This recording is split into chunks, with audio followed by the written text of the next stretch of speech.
I'm a police officer in South Jersey. I've been doing this since I was 23. For the most part, it's not as exciting as it's cracked up to be. Not a whole lot happens in my county. Usually the worst calls are disturbance calls or an occasional shoplifting, with something a little more serious sprinkled in there once in a blue moon. I've done just about every possible shift there is.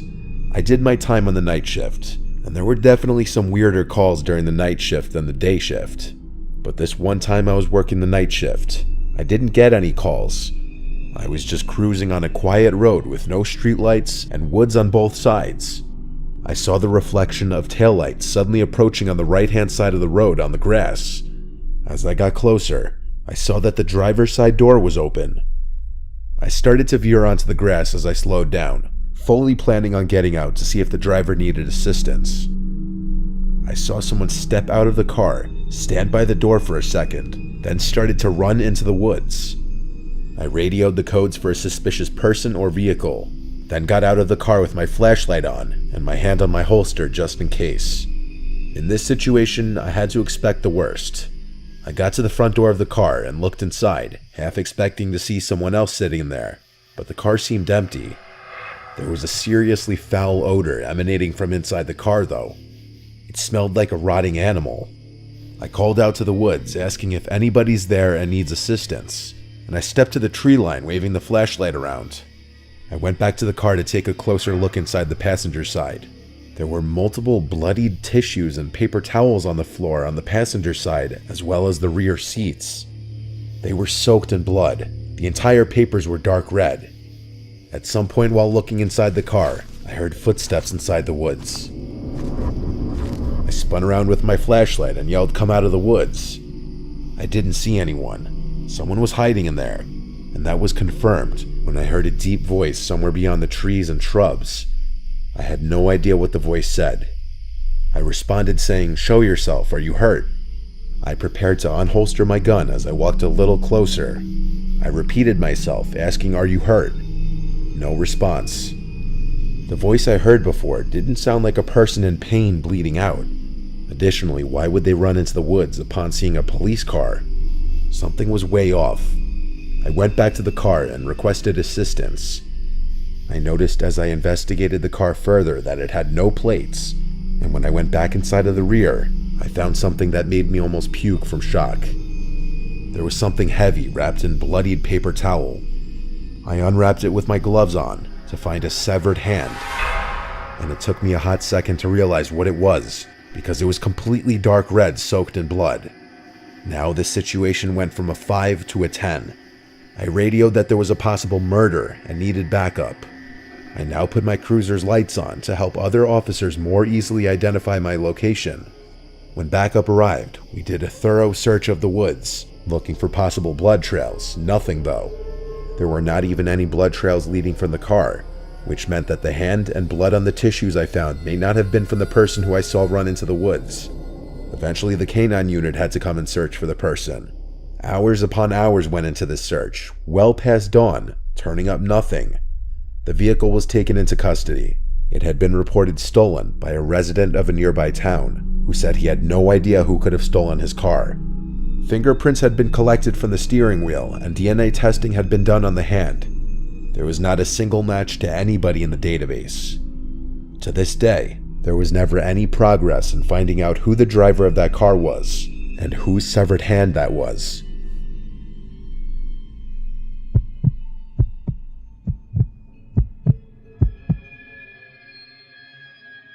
My partner and I are assigned to a unit in the sheriff's department that handles tethers, or ankle monitors. One night while looking for someone that absconded the program, we followed her last known location to a somewhat shady area of our county. Not many stops are routine, but this one was unsettling from the beginning. My partner walked to the front door, as I held the side of the house, keeping my focus on him and the side of the house. After knocking on the door, we could hear movement from inside. As the door opened, a middle-aged woman slowly peered out of the door and looked directly at me. There was no way she knew where I was standing. I was not in view of any window at the front or side of the house.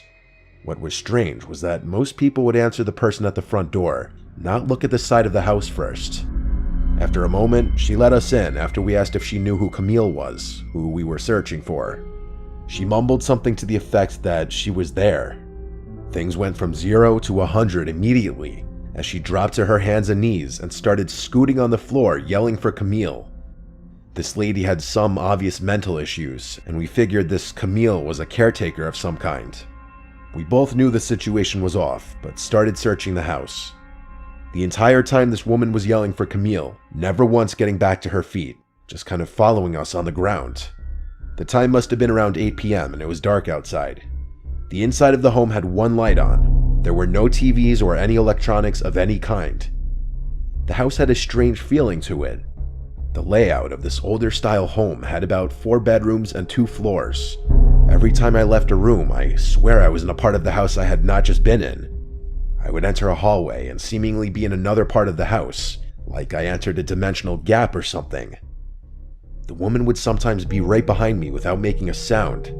I was starting to question how all of this was possible. At one point, we both entered the upstairs, which looked to be a regular upstairs with bedrooms, or maybe a bathroom at the top of the stairs. As we tried to open the door, initially it would not budge. It appeared that it had been sealed somehow, like it had been painted over, and paint had dried in the seams of the door. After putting in a little extra effort, the door opened, revealing an attic, not bedrooms. If you remember Paranormal Activity, when the guy finds a picture of his wife and child in the insulation, that's what it looked like. There was nothing but storage space, insulation, and an older style light bulb with a string hanging from it. The lady was just sitting at the bottom of the stairs watching us, occasionally yelling for Camille. After what seemed like an hour of searching this house over and over again, going into rooms I swear I had just left, we called it and cleared the property. As we drove off, the woman was now standing right in front of the door, staring at us as we left. According to when we called dispatch and when we cleared, we were only there for 20 minutes. It felt like we were there for well over an hour or two. I don't know what was more unsettling, the fact that it was late at night, the lady yelling Camille's name and scooting on her hands and knees, her quietly showing up behind me when I had not heard her move, or the fact that she was standing at the door just staring at us as we left. We have not returned to that house.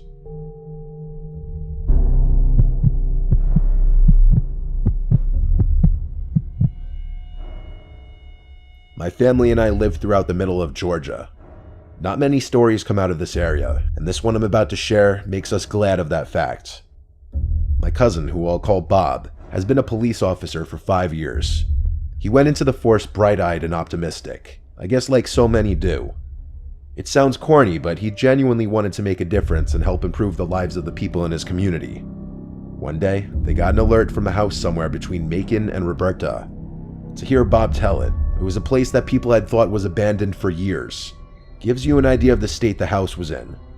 Anyway, when they arrived, an older gentleman was sitting on the steps outside the front door with his hand in his pockets. Bob and the other officer approached him and were alarmed to see that the man was crying. Well, not crying really, but sobbing, and he was also muttering something to himself about how awful it is. They tried to question the man, but the guy was completely incoherent. It didn't take but a couple of seconds to figure out that the poor guy was traumatized. As his partner called for another car, Bob drew his gun and decided to enter the house. The smell inside the house was overpoweringly rancid. He told me that the kitchen and living room were a total wreck. It was clear the owners of the house were hoarders. Pots and pans stacked damn near to the ceiling, spoiled food all over the table, takeout containers scattered all over the floor. Disgusting.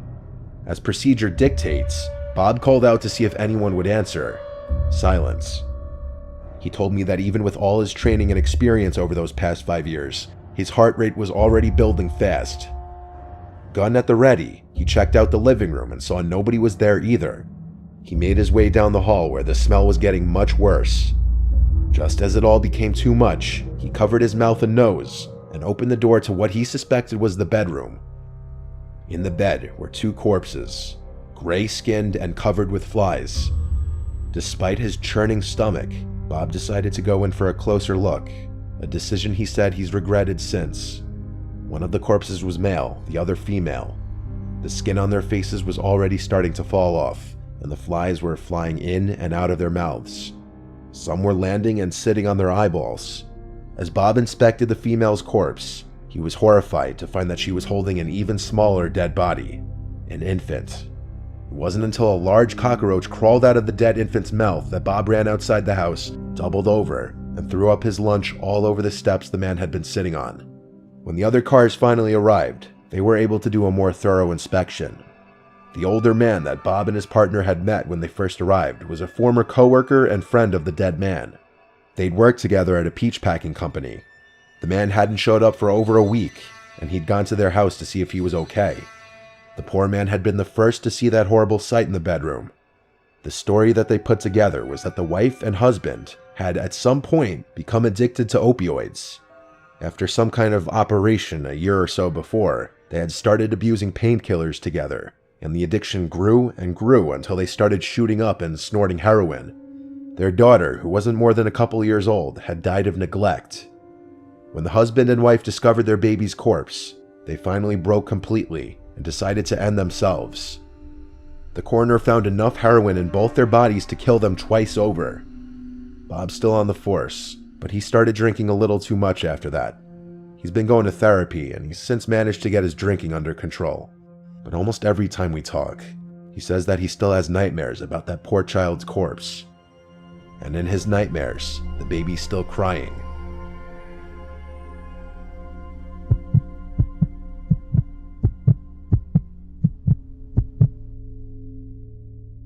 I once responded to a call of a possible breaking and entering. A young woman living alone called in fear, saying that she came home to find a broken window downstairs, but nothing seemed to be stolen and she couldn't find anyone inside. But then when she went upstairs to bed, she thought she could hear footsteps moving around downstairs. Her call disconnected shortly after she said that, and the woman wouldn't pick up to any of the attempted callbacks. I took the call and arrived to the little house. I went to knock on the front door, and after a minute, I gave it another set of knocks and pressed the doorbell. After another minute, I tried one more time, this time banging really loudly and ringing the bell again. When there was no answer this time, I decided to inspect the house. I walked around the house, and I found the busted window. It was a window big enough to crawl through with ease. I stuck my head into the dark house and yelled, "It's the police." It was silent. I radioed to dispatch that the house seemed silent. More officers were en route, but I didn't feel right waiting around in case there was someone truly in danger in the house. I radioed that I'm going into the house through the window, and then I climbed through it. I stepped over the shattered glass into the kitchen. I drew my gun and started walking through the kitchen, hearing the glass crunching below my boots. I shouted into the house to make my presence as a police officer known to anyone who was inside. I didn't hear any footsteps, so I went upstairs, as the woman on the phone told dispatch that she heard footsteps downstairs, so that would mean her bedroom was upstairs. I wasn't trying to be too quiet as I went up the stairs, but I also wasn't stomping around. I didn't know what to expect, if someone with a weapon was in the house, or if the woman was just alone in bed. I said, "Ma'am, it's a police officer. Are you here?" And I heard back a soft female voice from upstairs saying yes. I followed the voice to one of the bedrooms, where I saw a woman sitting up in her bed under the covers. She looked at me, and I asked if she was okay. She said she was fine. I noticed a slight tremble in her voice. I kept the lights to the bedroom off as I looked at her. There was enough natural moonlight in the room that I could examine her facial expression. She looked distressed. I told her I was responding to her phone call, and then I asked her why she hung up and didn't pick up the callbacks. She stuttered and said no one is here. I caught on to what was going on. I looked at the closet and made a slight head nod to her. She very slightly shook her head no. I looked down under the bed and pointed, and she shook her head yes. The weight of the pressure of what to do next was 1,000 pounds. The best idea I came up with on the spot was telling her, "All right, ma'am, I just need you to sign this report form stating that I was here and there was nothing unusual." She said okay and got up from the bed and came over to me. And when she was close enough, I pushed her out of the room and then drew my gun and yelled, "Come out from under the bed." I was still shook when I saw a dark figure actually slowly coming out from under the bed. I said, "Hands first and drop any weapons." I heard the clank of something drop to the floor, which turned out to be a gun. A middle-aged man in all black clothes stepped out from under the bed with his hands up. I made the arrest on the spot and brought him outside. right around the time the other officers were arriving. The woman had hung up the phone on the police when she thought the footsteps were upstairs and she didn't want the intruder to hear the audio from the phone call. This was also why she didn't pick up the phone, because by this point the intruder entered the room and had her at gunpoint. And since the police were already coming, for whatever reason, instead of fleeing the scene, the intruder threatened to shoot the woman if she made a sound when the police came. After I had rung the bell, he hid under the bed and told her to pretend he wasn't there. I'm glad I was able to catch on to the situation. It could have gone a number of ways if I hadn't.